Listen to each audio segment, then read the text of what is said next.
Hello friends, welcome to Bengal Study Group.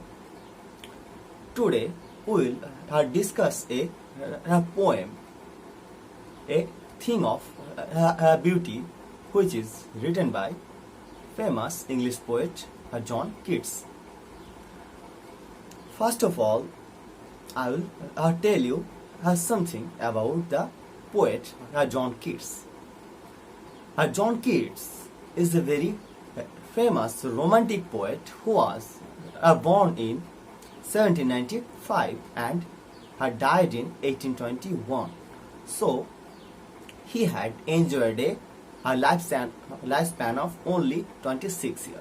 But in her 26 years only, he had done a tremendous job, and he is counted one of the finest romantic poets of the world literature. Okay? The poem A Thing of Beauty is taken from John Keats's narrative poem Endymion. This is the short version of that long poem. The very title of the poem A Thing of Beauty suggests that the poem is going to be all about beauty, and we all know that beauty, the very word, signifies the beautifulness of the world. A thing of beauty is always enjoyable. We always enjoy the beauty.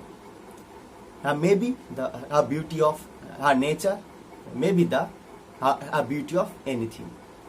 In this poem, the poet tries to describe that fact that her beauty is always enjoyable and her beauty is always present everywhere.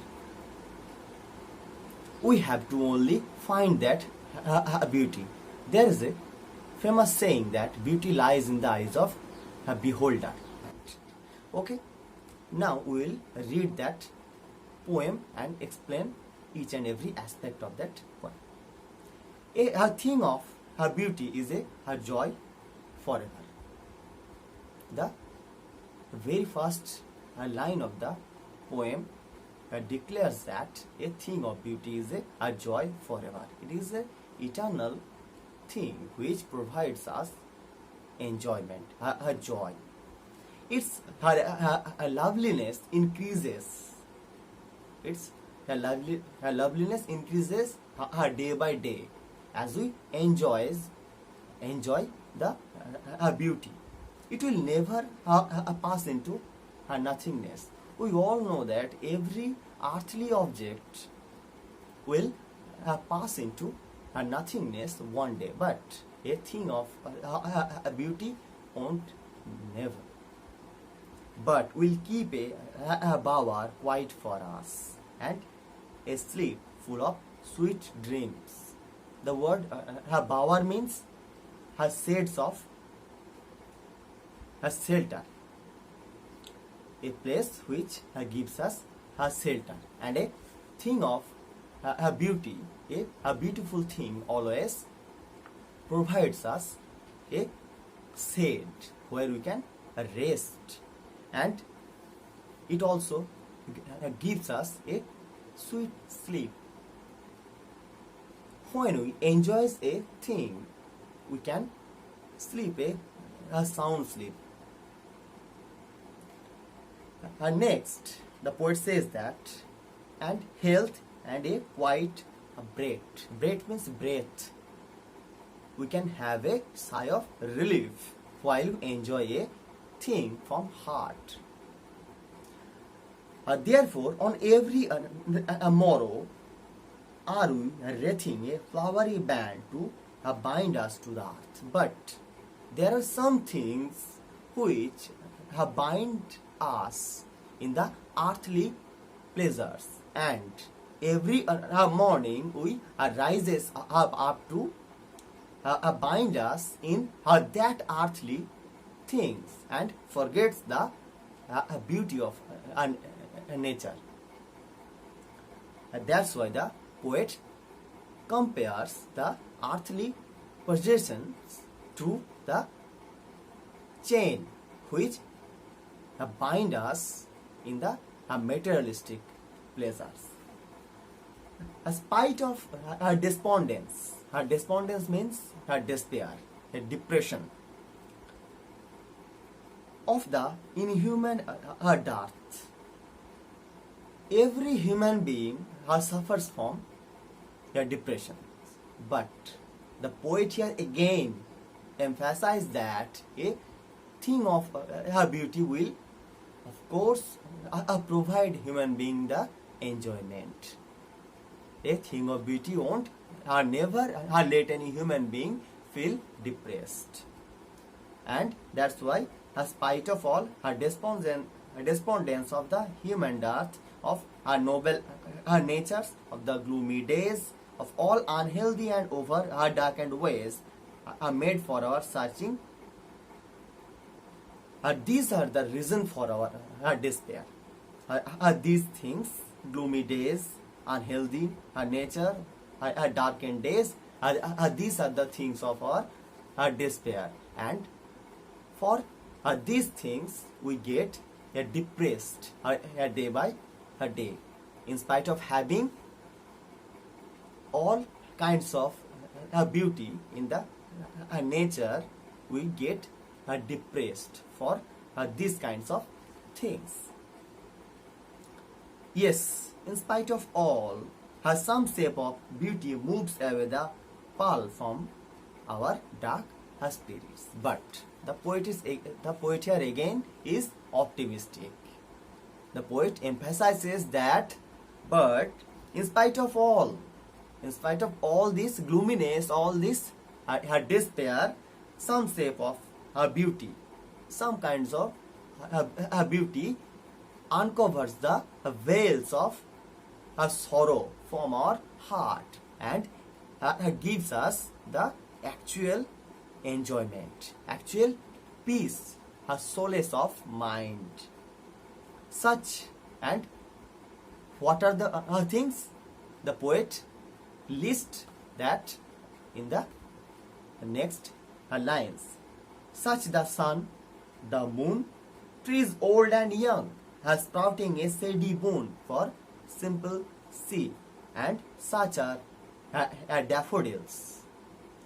These are the things which are things of beauty. Sun, moon, trees, daffodils, the simple seeds. What does the moon do? The moon and the sun give us light. Trees give us shelter, oxygen, and trees also give the food to the simple seed. And the daffodils are the beautiful flower of England, which grow in England. These are very beautiful flowers which give human being a feel of betterment, a feel of enjoyment with the green world they live in, and in this green world they live peacefully. And clear rills. Rills means the rivulet, a little stream, river, rivulet, that for themselves. And the poet here tells that what does the rivulet, rills do? That for themselves a cooling covert make against the hot season. The rivulet gives us a feel of coolness, and